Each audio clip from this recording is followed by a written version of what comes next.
Hello বন্ধুরা, সবাইকে শুভ দুপুর। আজকে একদম দুপুরবেলা থেকে ব্লগটা শুরু করলাম।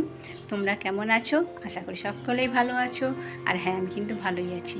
আমি এখন যথারীতি ভালো আছি। তো আজকে ব্লগটা বিশেষ কিছু করব না, কিছু কথা বলবো তোমাদের সাথে, তারপরে অল্প একটুখানি ব্লগ দেখিয়ে কিছু দেখিয়ে ছোটো করেই দেবো। কারণ কি বলো তো, 6 মিনিটের ভিডিও কেউ সম্পূর্ণটা দেখছে না। আর যারা এসে ভিডিও না দেখে কমেন্ট করে চলে যাচ্ছে, তাদের তো আর বলার কিছুই থাকছে না। যে তারা ভাবছে যে আমি একটা কমেন্ট করে দিলাম, তার মানে বুঝে গেল যে আমি ভিডিওটা দেখেছি। কিন্তু সেটা কি সত্যি হয় বলো? কারণ আমাদের এভারেজ যে ডিউরেশন, সেখানেই তো বোঝা যাচ্ছে যে ভিডিওটা কারা দেখছে আর কারা দেখছে না। অনেকে ভাবছে আমরা একদম বোকা মূর্খ, কিচ্ছু বুঝি না, তো এসে একটা সুন্দর করে কমেন্ট করে দিলাম, দিদিভাই বোধহয় বুঝে গেল যে ভিডিওটাও সম্পূর্ণই দেখা হয়েছে। কিন্তু বলো বন্ধুরা, সেটা কি আর হয়? যদি 6 মিনিটের ভিডিও আমার 33 জন দেখে থাকে, তাহলে কতটা অ্যাভারেজ টাইম দেখাতে পারে? সেখানে আমার দেখাচ্ছে 1.5 মিনিট। তো তোমরাই বলো, তাহলে কি বোঝা যাচ্ছে যে এখানে সবাই ভিডিওটা স্কিপ না করে করে দেখছে, কিন্তু এতে লাভটা কিছুই হচ্ছে, বরং ক্ষতি হচ্ছে। বলে আমার চ্যানেলের ক্ষতি হচ্ছে, আবার তার সাথে সাথে তোমাদের চ্যানেলেরও ক্ষতি হচ্ছে। তো বলেও তো সবাইকে লাভ হচ্ছে না যে তোমরা একটা ভিডিও দেখা শুরুতে একটা লাইক দিবে, বা ভিডিওটা স্কিপ না করে ভিডিওটা দেখো। কারণ ভিডিও করতে সত্যি কথা বলতে বলো কতটা কষ্ট হয়। একটা সারাদিনের যে বা 24 ঘন্টা যদি আমি নাও ধরি, সাধারণত আমি ধরি যদি 12 ঘন্টার ভিডিওকে আমরা যখন স্কিপ করে করে ছোটো করে করে কেটে কেটে এডিটিং করে যেটাকে নিয়ে দাঁড় করাই, তখন 6 minute, 8 minute, 10 minute, suppose 10 minute, এর বেশি তো আর ভিডিও করা চলবে না। কারণ মানুষ এখন এতটা কারোরই সময় নেই যে আমার ভিডিও বসে বসে 10 মিনিট ধরে দেখবে। 10 মিনিট কেন, এখন 5 মিনিটের ভিডিও দেখতেও মানুষের এখন সমস্যা হচ্ছে। তো যদি সমস্যাই হয় যে যতজনই দেখুক, তো সেটা স্কিপ না করে যদি অল্প সময় যতটুকু দেখবে, ওই 5 মিনিটের ভিডিওটা যদি ফুল ওয়াচ করে, তাহলে কি হয়, সবারই সমস্যা একটু করে আমরা এগিয়ে যেতে পারি।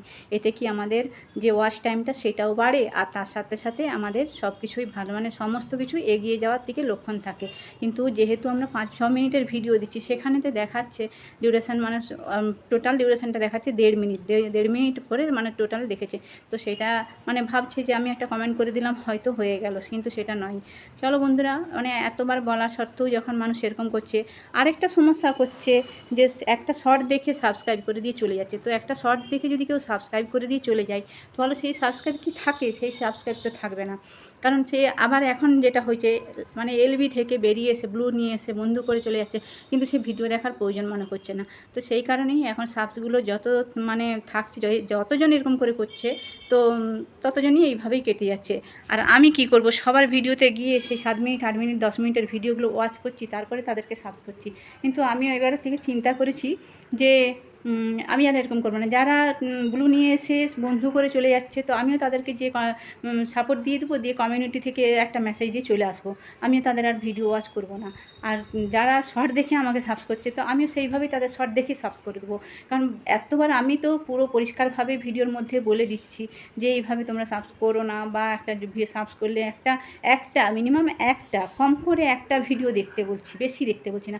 একটা ভিডিও যদি তাদের দেখতে সমস্যা হয়, তাহলে তারা পাশে থাকবে বন্ধু হিসেবে কি করে বলো তোমরা? কিছুতেই এইভাবে এটা সম্ভব নয়। এটা বন্ধু হিসেবে কি থাকতে পারবে এরকম? কারণ যতটুকু যারা সত্যিকারের বন্ধু হবে, তারাই একমাত্রই পাশে থাকবে। তো চলো, প্রায় দিনই এই কথাগুলোই আমি বলছি, কিন্তু কি করব, আমার এতটা খারাপ লাগছে না। আমি আটের ঘর, আমার 280 আটের ঘর, যেটা 80 ঘর, তো সেখান থেকে আমি কিছুতেই বেরিয়ে আসতে পারছি না। অনেকে সাবস করছে, প্রায় 4-5 জন করে সাবস করছে না আমি বলবো না, কিন্তু করছে। তারা আবার দেখছি হলে কেউ ব্যাক নিয়ে নিচ্ছে, বা কেউ সব তুলে কেটে যাচ্ছে, শর্ট দেখে করে চলে গেছে, কেউ হয়তো ওই এলবি থেকে বেরিয়ে এসে করেছে, তো সেই কারণে সাবসগুলো কেটে যাচ্ছে। তো আমি আটের ঘর বলে না যে আটের ঘর পেরোনো খুব কঠিন। যদি আটের ঘর পেরিয়ে যাও, তাহলে হয়তো 9-এর ঘর চলে যাবে, তুমি 7-এর ঘরে ঢুকে যাবে। কিন্তু এই আটের ঘর বেরোতে আমি এখন পারছি না, এই আটের ঘরে মোটামুটি আটকে রয়েছি। তো চলো বন্ধুরা, তোমাদেরকে আমার অনুরোধ, তোমরা সবাই মিলে আমাকে একটু আটের ঘরটা পার করে দাও। আর এই আটের ঘরটা না পেরোলে পরে আমি কিছুতেই 9-এর ঘরে পা রাখতে পারছি না। 9-এর ঘরে আমাকে তোমরা সবাই হেল্প করো একটু।